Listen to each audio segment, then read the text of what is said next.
Buongiorno a tutti. La scorsa volta abbiamo fatto un'introduzione storica alla strada delle 52 gallerie. Oggi cominciamo ad accedere virtualmente alla strada e cominciamo ovviamente dalla galleria numero 1, che è quella che vedete qui in basso a sinistra. È una galleria particolare perché presenta un ingresso sui generis, del tutto particolare. Si vede che a questo ingresso i soldati, poi vedremo meglio chi, hanno dedicato una cura particolare perché è un ingresso rivestito con un'entrata di cemento modellata a mo' di arco, come potete vedere. Su questo arco sono impresse una serie di scritte, tutte interessanti perché ciascuna ha un significato particolare e ciascuna ci aiuta a capire qualcosina di più di questa strada e del contesto generale della guerra in cui è stata costruita.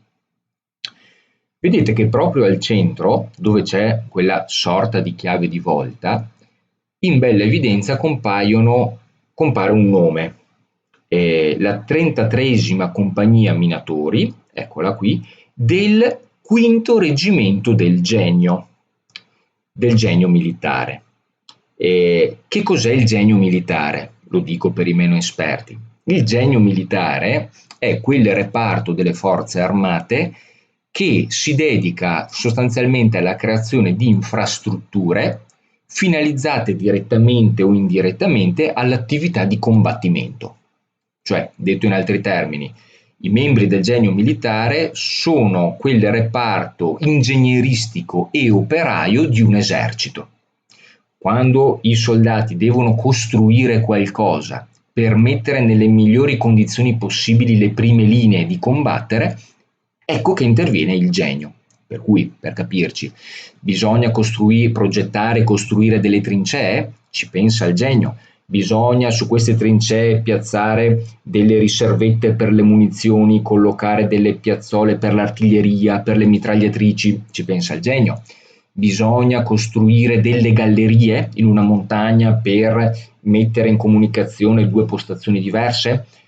Bisogna costruire delle gallerie di mina, cioè delle gallerie finalizzate, diciamo, a collocare delle grosse mine, dei grossi esplosivi sotto le linee nemiche da far saltare in aria per far collassare le linee nemiche stesse, no? Ci pensa sempre il genio. Bisogna costruire dei baraccamenti per i militari, generalmente in legno, in qualche caso anche in muratura, ci pensa il genio. Bisogna costruire strade, via d'accesso, mulattiere, sentieri rotabili, bisogna costruire ponti, bisogna tirare i fili del telegrafo, bisogna tirare i fili elettrici, bisogna tirare le tubazioni dell'acqua, bisogna tirare una teleferica, bisogna tirare la tubazione dell'aria compressa. Insomma, capite, tutto quello di infrastrutturale che serve ad un esercito per combattere nel modo migliore possibile è affidato al genio. Quindi sono gli ingegneri e gli operai prestati all'esercito, ma militari, non civili. Il genio, proprio come reparto e come concetto, come realtà, si sviluppa enormemente durante la Prima Guerra Mondiale. Fino alla Prima Guerra Mondiale i vari genieri dei vari eserciti non erano particolarmente sviluppati, specializzati e articolati al proprio interno. Con la Prima Guerra Mondiale le cose cambiano drasticamente perché innanzitutto alle armi e in trincea finiscono milioni e milioni di uomini. Le armi diventano sempre più complesse, sempre da assemblare, sempre più pesanti da trasportare e poi tutte queste armi e questi milioni di uomini devono essere facilmente trasportati velocemente da una parte e dall'altra del fronte e tutte queste nuove esigenze che implicava la Grande Guerra dovevano essere risolte dal genio, il quale quindi durante la Prima Guerra Mondiale comincia a moltiplicare non solo i propri effettivi ma anche le proprie specialità. Quando scoppia la Prima Guerra Mondiale, o meglio quando l'Italia entra in guerra, no, entra un pochino dopo, nel maggio del 15, gli effettivi del genio dell'esercito italiano erano 12.000 ed erano suddivisi in 6 reggimenti. Sapete che l'esercito è formato da tante unità organiche, no? Cioè come tante matriosche, un'unità che comprende tante altre unità, ciascuna delle quali comprende tante unità e così via. Un reggimento circa sono 2.000 uomini, no? Per cui 6 reggimenti sono 12.000. e possiamo anche citarli, così si capiscono le specialità del genio militare italiano allo scoppio della Prima Guerra Mondiale. I primi 2 reggimenti erano reggimenti di zappatori. Il terzo reggimento del genio era dei telegrafisti, il quarto era quello dei pontieri, il quinto era quello dei minatori, che poi è il nostro in questo caso, e il sesto era quello dei ferrovieri. Okay? Ecco, il nostro quinto reggimento dei minatori a sua volta era composto da una serie di compagnie, 13 in tutto. Una di queste è la 33esima compagnia minatori, che è proprio l'esecutrice materiale della strada delle 52 gallerie. Tenete conto che la dicitura strada delle 52 gallerie non è la stessa dicitura utilizzata dai contemporanei, perché al tempo si usava la dicitura strada della prima armata. Perché strada della prima armata? Perché la 33esima compagnia dei minatori, inclusa nel quinto reggimento del genio, incluso a sua volta nel quinto corpo d'armata, incluso a sua volta nella prima armata, prestava il proprio servizio appunto per la prima armata. Abbiamo già parlato, se vi ricordate, delle armate, no? Quando l'Italia entra in guerra ce n'erano 4. Ecco, questa strada qui delle 52 gallerie era la strada della prima armata. I contemporanei la chiamavano così, ne andavano molto fieri perché erano assolutamente consapevoli di stare costruendo un'opera straordinaria, addirittura faraonica. Ecco, la 33esima compagnia, quindi la protagonista indiscussa della strada delle 52 gallerie, era composta da quanti membri? Da 200, più 5 ufficiali, per cui c'erano 200 minatori, 7 di questi erano sottufficiali, più 5 ufficiali. Il gruppo dirigente della 33esima compagnia lo vedete qui rappresentato in questa foto. Vedete che abbiamo una serie di nomi, no? Il tenente Ricci, il sottotenente Cassina e poi i tenenti Tripodi, Zappa, Ruffini e Ortelli.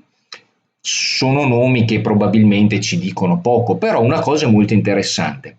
Questo gruppo dirigenti aveva un'età compresa, attenzione, aveva un'età compresa tra i 24 e i 25 anni, quindi erano giovanissimi, giovanissimi. Loro furono il gruppo, come dire, di intellighenzia che progettò la strada delle 52 gallerie. Fatta eccezione per 2 persone, a dire il vero, il sottotenente Cassina, di cui parleremo ancora, quindi questo nome che si può ricordare, che è questo personaggio qui, che pensate al tempo aveva solo 19 anni, era iscritto al primo anno della facoltà di matematica a Parma. E ad eccezione del tenente Zappa, qui lo vedete con la barba, no? Lui ne aveva 29. Tenente Zappa era il comandante della 33esima compagnia. Qui c'è un aneddoto che è sempre curioso e così simpatico da raccontare. I comandanti della 33esima compagnia furono 2 perché si avvicendarono nel tempo. Il primo fu il tenente Zappa, che è questo qui, che rimase a comando della compagnia da gennaio ad aprile. Venne poi sostituito dal capitano Corrado Picone, per cui la cosa è simpatica perché i 2 comandanti si chiamarono il primo Zappa e il secondo Picone, comandanti della squadra che stava scavando la strada delle 52 gallerie. Ecco, insomma, la cosa è un po' curiosa per questo. E ancora vedete che sul nostro arco d'ingresso compaiono i numeri delle centurie. Vedete, c'è il termine centurie e poi ci sono 6 numeri, quindi 6 centurie, ciascuna individuata con un numero precipuo, no? Che cos'erano queste centurie? Allora facciamo un passo indietro. Abbiamo detto che quando scoppia la Prima Guerra Mondiale, i membri effettivi del genio erano tutto sommato pochi, erano 12.000, no? Divisi, abbiamo detto, in quei 6 reggimenti. Pensate che la Prima Guerra Mondiale richiese uno sforzo ingegneristico tale da far sì che nell'ottobre del 18, per cui siamo alla fine della guerra, il numero di effettivi arruolati nel genio dell'esercito italiano era di circa 170.000, per cui l'esercito italiano comincia con 12.000 genieri e finisce con 170.000, cioè il numero è un numero che è più che decuplicato. E questo fa capire molto bene, come dire, lo sforzo ingegneristico richiesto dalla guerra. Ma pensate che questi 170.000 genieri non erano comunque sufficienti, si dovette integrarli con le centurie. Le centurie erano dei gruppi fatti più o meno da 100, chiamiamoli centurioni, appunto. E chi erano questi centurioni? Erano o soldati che per vari motivi non potevano combattere, o perché avevano problemi fisici particolari, o perché erano avanti con l'età, ma potevano lavorare e quindi davano il loro contributo allo sforzo nazionale attraverso il lavoro, oppure erano dei civili che venivano inquadrati nelle centurie e prestati all'esercito, quindi non militari come i genieri, ma civili che lavoravano fianco a fianco ai militari. Ecco, pensate che complessivamente, perché anche qui i numeri dicono tanto, durante la prima guerra mondiale lavoravano contemporaneamente in varie zone del fronte naturalmente 140.000 centurioni, che sommati ai 170.000 genieri capite che diventa un numero straordinariamente alto, uno dei motivi per cui la prima guerra mondiale è considerata una guerra totale, perché praticamente ogni anfratto della società veniva in qualche modo coinvolto nello sforzo bellico. Ecco, e possiamo quindi fare un calcolo, cioè questa strada delle 52 gallerie da chi è stata realizzata fisicamente? Dalla 33esima Minatori, e quindi fate conto più o meno 200 persone, aiutate però da 6 centurie, e quindi fate conto più o meno altri 600 uomini. Arriviamo complessivamente a 800 uomini. Questi 800 uomini se ne può aggiungere anche qualcun altro, perché c'erano magari altri lavoratori specializzati che affiancarono i militari, in alcuni casi alcuni soldati, quando c'era bisogno per esempio della Brigata Liguria, vennero concessi in prestito alla compagnia Minatori, per cui insomma il numero 800 è indicativo, possono anche essere un po' di più a dire il vero, però questa era la forza lavoro impiegata sul versante meridionale del Pasubio per realizzare la strada delle 52 gallerie. Ancora, se diamo un'occhiata al fastigio dell'arco, cioè alla parte sommitale, vediamo innanzitutto che è recata impressa una scritta in latino, ex arduis perpetuum nomen, che significa in sostanza da ardue, sottointeso imprese, cioè dalle cose difficili, ne deriva un nome perpetuo. Dalle cose difficili deriva un nome perpetuo. I minatori della 33esima sapevano che stavano facendo un'opera grandiosa e ci misero tutto il loro entusiasmo, anche tutto il loro coraggio, perché non fu facile. Ci furono incidenti sul lavoro mortali, di quegli 800 più o meno lavoratori che appunto si cimentarono nella strada, ne morirono 4 precipitando nei burroni. Non so, sono tanti, sono pochi, non saprei, però era rischioso e più di qualcuno rischiò di lasciarci le penne, compreso Ugo Cassina che vi citavo prima, di cui torneremo a parlare. Ma al di là del pericolo, loro sapevano che quell'impresa che stavano facendo, oltre ad essere ingegneristicamente molto difficile, anche pericolosa da un punto di vista operativo, era qualcosa di grandioso ed era il loro modo di contribuire allo sforzo bellico. C'è chi combatteva al fronte, c'è chi faceva l'infermiere, chi faceva il medico, c'erano i generali, c'erano gli ingegneri, il loro modo era finire il prima possibile questa strada che serviva per rifornire le prime linee sul Pasubio. Per cui dalle cose più difficili un nome perpetuo, ed effettivamente la strada delle gallerie è conosciuta non solo in Italia, anche all'estero, e giustamente è legata al nome della 33esima compagnia minatori, per cui il nome sopravvive con la strada. Vedete che poi c'è un anno, no? Scritto con i numeri romani. L'anno è il 1917. Sto guardando qui, vedete dove sto scorrendo con il mouse. Perché la strada venne realizzata nell'anno 1917. Dicevo nella lezione introduttiva che nel maggio del 16 parte la Strafexpedition, ricordate, con la Strafexpedition la strada degli Scarubi diventa visibile dalle artiglierie nemiche, per cui il genio italiano comincia ad adoperarsi per costruire una nuova strada, che è appunto la strada delle 52 gallerie, che comincia ad essere realizzata pochi mesi dopo. Si comincia a cavallo tra il gennaio e il febbraio del 1917. Ripeto, poco dopo la Strafexpedition e l'inverno particolarmente rigido che separava la fine della Strafexpedition dall'inizio dei lavori della strada delle 52 gallerie.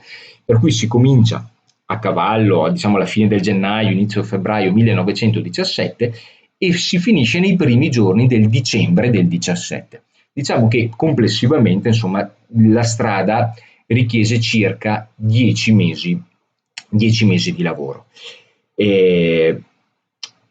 Anche qua piccolo aneddoto. Nel dicembre del 17, ormai la strada era praticamente conclusa, mancavano pochissime cose, delle quisquiglie, la 33esima compagnia viene richiamata a valle, nella Val di Chiampo, per attuare delle interruzioni stradali, perché questo era uno dei lavori richiesti ai ingegneri, attuare delle interruzioni stradali, cioè praticamente far saltare in aria le vie di comunicazione. Perché in questo caso? Perché da poco gli austro-ungarici e i tedeschi avevano sfondato a Caporetto nell'ottobre del 17, non si sapeva bene fin dove avrebbero potuto arrivare, i ingegneri si portano avanti e cominciano a far saltare in aria le strade, in modo quantomeno da ostacolare l'avanzata del nemico. Per cui stavano per finire la strada, vengono richiamati, perché era ben più urgente, a valle per attuare queste interruzioni stradali. Chi è che finisce la strada? Ma si trattava veramente di quisquiglie di pochissimi giorni di lavoro, un'altra compagnia di ingegneri entrante. La cosa curiosa è che la fama di questa strada comincia subito a dilagare, ne parlano un po' tutti, ne viene a conoscenza anche Vittorio Emanuele III, il re, il quale, incuriosito da questa strada ingegneristicamente così ardua, decide nel gennaio del 18 di recarsi presso il Pasupio e di percorrere la strada a piedi, personalmente, per appurare di persona la straordinarietà dell'opera, no? E proprio qui, vedete, sulla sinistra è rimasta la foto, no? Questo è Vittorio Emanuele III, tra l'altro accompagnato dal re del Belgio, Alberto, che si reca in visita alla strada delle, come la chiamavano i contemporanei, alla strada della prima armata, si chiamava ancora così. E Vittorio Emanuele III rimane assolutamente entusiasta, perché si rende conto dell'unicità della strada e comincia a elargire elogi, a stringere le mani, a dare medaglie, riconoscimenti, ma a chi? Non, poveracci, a quelli della 33esima minatori che nel frattempo erano andati da un'altra parte, a quelli che erano subentrati. Per cui il riconoscimento del re non lo riceve l'esecutore materiale della strada, ma fondamentalmente il consegnatario, cioè gli ultimi subentranti che hanno fatto, non dico nulla, ma molto poco. Ecco. Per cui furono anche fortunati da questo punto di vista. Notate ancora che proprio al centro, sopra la chiave di volta, c'è una piccola targhetta in marmo che riporta il numero 1 a indicare la prima galleria, e la lunghezza ml significa metri di lunghezza 17. E poi c'è anche una dedica, la dedica al capitano Zappa. Capitano Zappa è quello di cui vi parlavo prima, no? Quello con la barba, quello che aveva 29 anni, vi diceva che al tempo era tenente. Poi però nell'aprile del 17, quando già la strada delle 52 gallerie era in fase di costruzione, viene promosso capitano e viene trasferito a Torino a dirigere l'aviazione di Torino e viene sostituito a capo della 33esima compagnia, come vi dicevo, da il capitano Corrado Picone, per cui Zappa e Picone. No? Ecco, la prima galleria è stata dedicata proprio a Zappa, perché è stato il primo comandante della 33esima che appunto ha cominciato quest'opera faraonica.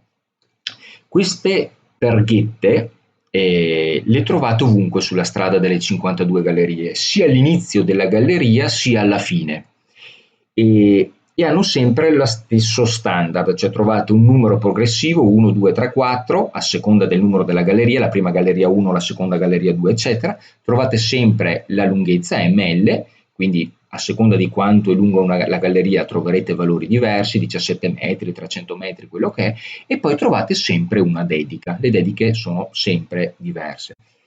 Queste targhette non sono originali, vennero appostate nel 1991 ad opera dell'Associazione Nazionale Combattenti e Reduci di Vicenza, che fece un'opera meritoria da questo punto di vista. Non fu però l'associazione a inventarsi le dediche, perché le dediche vennero pensate e definite dal secondo comandante della 33esima compagnia, che era appunto il capitano Corrado Picone, come vi dicevo prima. Vedete qui sulla sinistra è rimasto un documento storico, autografo, è una pagina che ha scritto proprio il capitano Picone, in cui vedete numerava una a una tutte le gallerie e le dedicava a qualcuno o a qualcosa, a qualche città, e indicava anche la lunghezza. Okay? Per cui cosa è successo? Che l'associazione di Vicenza ha ripreso queste dediche fatte da Picone e poi le ha tradotte su una targhetta di marmo, come possiamo vedere lì. E un'ultima cosa, queste dediche del capitano Picone sono molto eterogenee, perché possiamo trovare delle dediche o a degli ufficiali o a delle compagnie del genio militare, d'altronde Picone era un capitano del genio, oppure possiamo trovare delle dediche a dei generali o degli ufficiali di fanteria, molti di questi morti sul campo insigniti della medaglia d'oro al valor militare.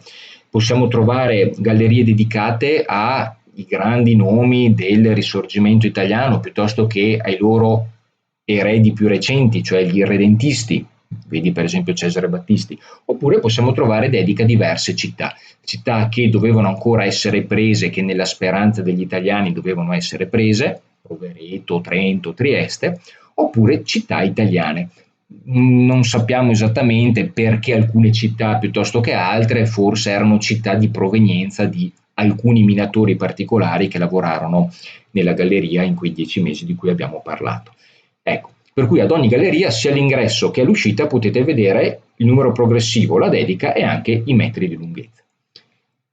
Questo che vedete è l'uscita della prima galleria, notate infatti che qui c'è una targa, si vede è piccolina ma è sempre lei, la stessa targa che vi ho mostrato prima in ingresso, notate che c'è un cancello per far sì che solo i pedoni possano accedere alla strada, e noi la prossima volta cosa faremo? Ci gireremo di 180 gradi rispetto alla fotografia, imboccheremo la strada in salita e ci dirigeremo verso la seconda galleria. E lì ci diamo appuntamento. Arrivederci.